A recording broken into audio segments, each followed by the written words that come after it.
Од каде е идејата за овој конкурс и кои ќе бидат обврските на лицата со висок коефициент на интелигенција?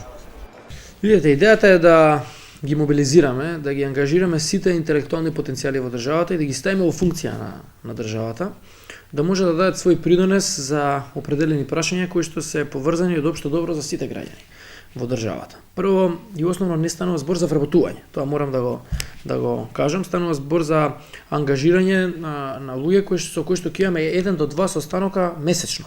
Значи станува збор за формирање на комитет на кој што по принципот на брейнсторминг ќе се разговара за определени прашања и сите од овие лица кои што се со надпросечна интелигенција, кои што се едуцирани во различни области, право, економија, психологија, филозофија, медицина и така натаму, ќе разговараме за тие прашања, они ќе може да го дадат својот суд, своето размислување и на тој начин да придонесат да донесеме секогаш подобра одлука. Другата работа ќе биде да размислуваат за теми за кои што ние во Министерството размислуваме, за кои што ние во Министерството работиме, ги поставуваме како теми на дискусија на тој комитет и они го даваат своето мислење.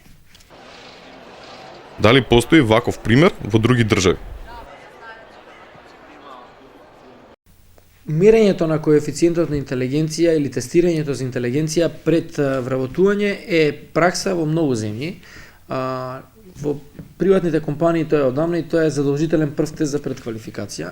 Гледам дека во многу земји и во државна администрација више тоа го користат како еден од основни услови за квалификување на кандидатите, а не зборам за војска, полиција и така натаму, каде што од нивото на коефициентот на интелигенција зависи прво дали ќе може да работат и второ ако можат во кој сегмент од војската или од полицијата ќе бидат ангажирани.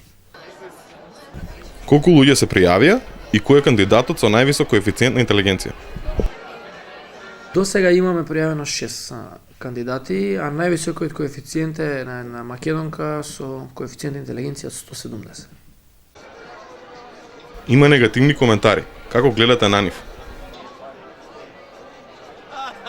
Видете, негативните коментари не може да ми бидат да сум задоволен од негативни коментари, не нормално е тоа, меѓутоа се обидувам да објаснам на луѓето дека не станува збор за ништо пежоративно, не станува збор за нешто што треба да некого да навреди, да деградира, дискриминира или да направи некоја смешка во општество.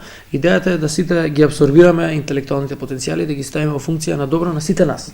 И не гледам што е проблематично да тие потенцијали кои што досега не биле искористени се стават во функција на државата. Негативните коментари мислам дека ќе поминат, но ќе остане проектот или ќе остане овој начин на размислување да се ангажираат интелектуалните потенцијали во што ги имаме во државата. Тука можеме да дополнам уште нешто. Например, еден од кандидатите кој што ни е пријавен е наш македонец кој што живее и работи во Соединетите Американски држави. Коефициентот на интелигенција му е 168, магистар е таму магистрирал во Америка на економски науки и тој планира да се врати и да се вклучи во работата на овој комитет. Значи имаме сега малце и обратен процес на brain drain. Значи до сега имавме постојан одлив на мозоци од Македонија, сега гледаме дека барем нашите луѓе кои што живеат и работат во странство би сакале да дојдат да дадат свој придонес, на тој начин влагаат во системот, помагаат, па можеби ќе бидат искористени за некои други работи. Огласот е за консултанти. Дали ако некој се покаже, може да добие редовно вработување? Тоа ќе биде консултантска работа. Ќе имаме еднаш до 2 пати месечно, најмногу состанок, по 1,5 до 2,5 часа.